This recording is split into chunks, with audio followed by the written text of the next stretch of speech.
নাম মনোয়ার হোসেন।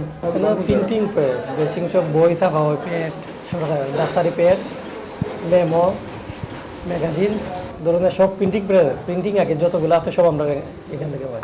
রাজা Hossain, Zindabazar, printing press, ফট মেশিন। এখানে প্রায় 14-15 বছর হয়ে গেছে। তখন থেকে তা কাগজ থেকে শুরু হয় আনা, বাইরে থেকে কাগজ কিনে না, তারপর যেটা ছাপা হইব ওইটার ডাইস আছে, ডাইস থেকে তৈরি করে সম্পূর্ণ। আগে তো আছে ম্যানুয়াল, এখন সব ডিজিটাল হয়ে গেছে। ম্যানুয়াল আসলে আধে সব করতে হইতো ডাইস, এখন তো সব কম্পিউটার হয়ে গেছে। এখন টোটাল ব্যবসা রইলে ছিল 17 বছর চলে। প্রথমে কাগজ দিলাম, কাগজ থেকে দিলাম গিয়ে কালি থেকে ডাইস বানলাম, ডাইস থেকে অটোমেটিকলি পেপার বাইরে ছাপা। খাম শিখছি 2 বছর লাগছে, শিখছিলাম এই জায়গায়, ও জায়গাতে কাজ হয়। আমার তো একজন আছে রানিং চলে, আরও কয়েকজন বাইরেছে কাম শিখে, তারা তো বিভিন্ন করে চাকরি করে। এই মেশিনগুলোর পাশে একটা কাটিং মেশিন আর পট মেশিন আগে ছিল। কাটিং একটা আর পট মেশিন দিলে পট মেশিন, তারপর মেশিন হচ্ছে 5টা আছে। আমার নাম মোহাম্মদ সুমন আহমদ, বাসা সিলেট এয়ারপোর্ট।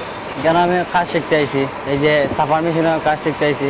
এই যে আমি মেজেন্ডা কালার দিছি, পরে আপনার ডাইস বানছি, মেশিন রান দিছি, অনেক কিছু করছি এই জায়গায়। আমার প্রায় 5 বছর থেকে আমি এই জায়গায় কাজ করি। পুরোপুরি এখনো শিখছি না, 2 গালার মারতে পারি, এখন আরও 2 গালার বাকি আছে। প্রায় 2-3 বছর লাগবে আর পুরো কাজ শিখতে এবারে কমপ্লিট। জি না, আমারও কাজ চলে, আমার ফ্যামিলি চলে, আর কিছু করি না আমি।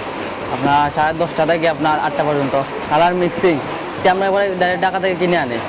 জিও আছে, আমি নিজে একটা ব্যবসা করবো, প্রতিষ্ঠান করবো, মেশিন কিনবো।